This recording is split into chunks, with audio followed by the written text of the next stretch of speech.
ہم اللہ کے نبی صلی اللہ علیہ وسلم کی اس حدیث کے علمبردار ہیں کہ انصر اخاک ظالما او مظلوما، تم اپنے بھائی کی مدد کرو چاہے وہ ظالم ہو کہ مظلوم ہو، تم اپنے بھائی کی مدد کرو۔ صحابہ نے پوچھا اللہ کے نبی مظلوم ہوگا تو ہم مدد کریں گے، لیکن ظالم ہوگا تو ہم کیسے مدد کریں گے؟ پیارے نبی صلی اللہ علیہ وسلم نے فرمایا اگر وہ ظالم ہے اسے ظلم سے روکو، اسے ظلم سے روکو، اسے ظلم سے روکنا ہی تو اس کی مدد ہے۔ ہم یہ بات کہنا چاہتے ہیں کہ اگر ان میں سے کوئی واقعی معنوں میں مجرم ہے، ہم یہ مانتے ہیں کہ اسے اس کے جرم کی سزا ملنی چاہیے، اور اس سلسلے میں ہمیں کوئی کسی قسم کی بات نہیں رہ جاتی، ہم جانبداری کی بات نہیں کرتے۔ اگر وہ ظالم ہیں اور انہوں نے ظلم کیا ہے واقعی ثابت ہوتا ہے، تب پھر ان کو سزا ملنی چاہیے، لیکن صرف گرفتاری سے، صرف الزام کے لگا دینے سے کوئی مجرم نہیں ہو جاتا۔ کوئی آدمی یہ نہ سمجھے کہ آج ہم نے داعش کے متعلق یہاں گفتگو کی ہے تو داعش کے نام سے جوڑ کر جتنی گرفتاریاں ہو رہی ہیں ہم سب ان کو اسی زمرے میں داخل کر رہے ہیں۔ اگر کسی بھائی کو یہ غلط فہمی ہو رہی ہے تو اپنے ذہن کو صاف رکھے، ہم اس بات کے علمبردار ہیں کہ اسلامی شریعت، چاہے وہ اسلامی شریعت کی کوئی بھی تعلیم ہو، چاہے اسلامی جہاد کیوں نہ ہو، ان میں سے کسی کے اندر بھی انسانیت کے ناحق خون بہانے کی ہرگز اجازت نہیں ملتی، اور ناحق جو بھی خون بہاتا ہے ہم اس سے اپنی برات کا اعلان کرتے ہیں، اور یہ بات کہنے میں ذرا جھجک نہیں کہ اسلام ان کی حرکتوں سے بری ہے، ان کے کاموں سے بری ہے۔ میں اللہ تعالیٰ سے دعا کرتا ہوں کہ اللہ تبارک و تعالیٰ مجھے، آپ سبھی حضرات اور خواتین کو جو باتیں کہیں سنی گئی ہیں کہنے اور سننے سے زیادہ عمل کرنے کی توفیق عطا فرمائے۔ اللہ تبارک و تعالیٰ اس فتنے کو سمجھ کر ہم نوجوانوں کو یہاں رہتے ہوئے اپنی ذمہ داریوں کو انجام دینے کی توفیق عطا فرمائے۔ آمین وآخر دعوانا الحمدللہ رب العالمین، والسلام علیکم ورحمۃ اللہ وبرکاتہ۔ الحمدللہ اس پروگرام کے انتظام و انصرام میں، گراؤنڈ کے پرمیشن دلانے میں، دوسرے کام کاج میں بڑھ چڑھ کر حصہ لیا اور تعاون کیا ہمارے جناب محمد فاروق صاحب جو سٹیج پر تشریف فرما ہے، الامن ایجوکیشنل ٹرسٹ جو کہ فریزر ٹاؤن میں موجود ہے، اس کے فاؤنڈر ہیں، اور اس کے تحت اولڈ ایج ہوم قائم کیے ہوئے ہیں آشیانہ کے نام سے۔ ساتھ ہی ساتھ جناب محمد فاروق صاحب ویژن کرناٹکا کے چیئرمین بھی ہیں، بہت سالے سوشل ورک بھی کرتے ہیں، سوشل خدمات انجام دیتے ہیں، مسلمانوں میں اتحاد و اتفاق پیدا کرنے کی پوری بھرپور کوشش کر رہے ہیں۔ اللہ تعالیٰ ان کے خدمات کو قبول فرمائے، ان کی کوششوں کو کامیاب بنائے۔ آپ کا بڑا تعاون رہا، اسی لیے IIC اسلامک انفارمیشن سینٹر اور دارالایمن کی جانب سے آپ کی حوصلہ افزائی کے لیے گلدستہ پیش کیا جا رہا ہے اور آپ کی شال پوشی کی جا رہی ہے بدست زہیب خان صاحب جو کہ صدر ہیں IIC کے اسلامک انفارمیشن سینٹر کے صدر اور بہت ہی متحرک فعال صدر ہیں الحمدللہ۔ اللہ ان کی خدمات کو قبول فرمائے۔ بدست زہیب خان صاحب شال پوشی کی جا رہی ہے جناب محمد فاروق صاحب کی، اللہ قبول فرمائے۔ دوسرے نمبر پہ جناب انور شریف صاحب کو دعوت دیتا ہوں۔ اسی طرح سے جناب ارشاد احمد صاحب،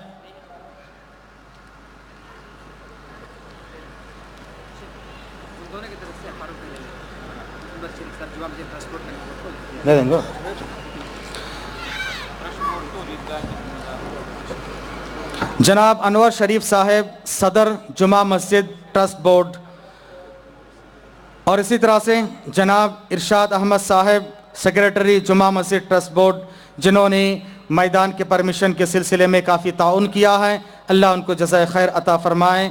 ان کی بھی شال پوشی کی جا رہی ہے۔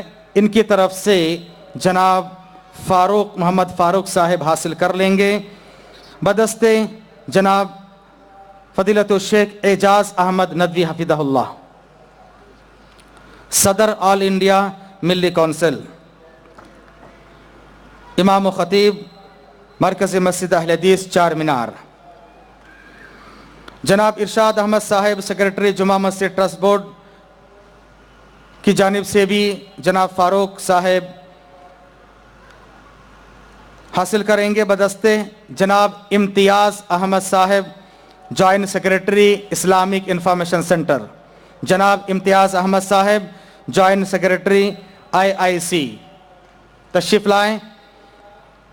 اور جناب ارشاد احمد صاحب کو بذریعہ محمد فاروق صاحب، جزاکم اللہ خیر، اللہ قبول فرمائے.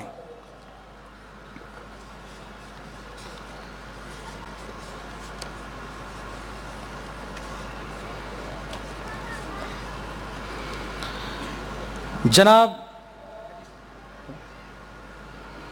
صدر اعجاز احمد قریشی صاحب، جن کا کافی تعاون رہا، اگر تشریف رکھتے ہیں تو تشریف لائیں.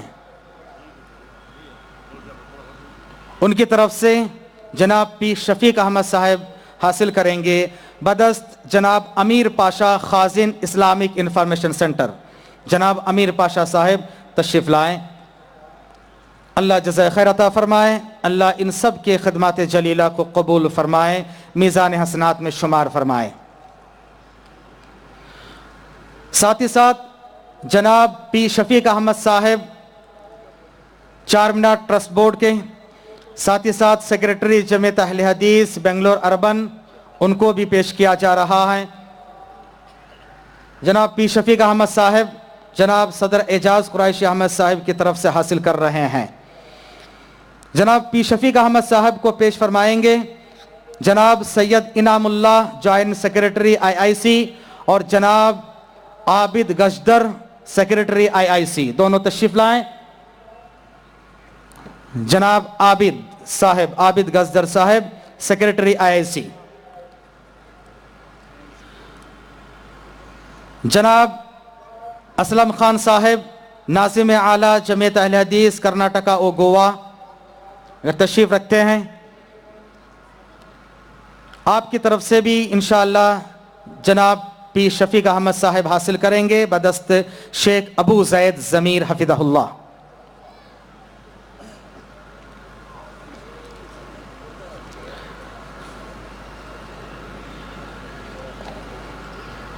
جناب اسلم خان صاحب کو پیش کیا جا رہا ہے. اللہ قبول فرمائے. جزاکم اللہ احسن الجزا. يا مالك الملك يا ذا الجلال والإكرام، أنت المقسط أنت الجامع أنت الغني أنت المغني أنت المانع أنت الضار أنت ربي. يا مالك الملك يا ذا الجلال والإكرام، أنت المقسط أنت الجامع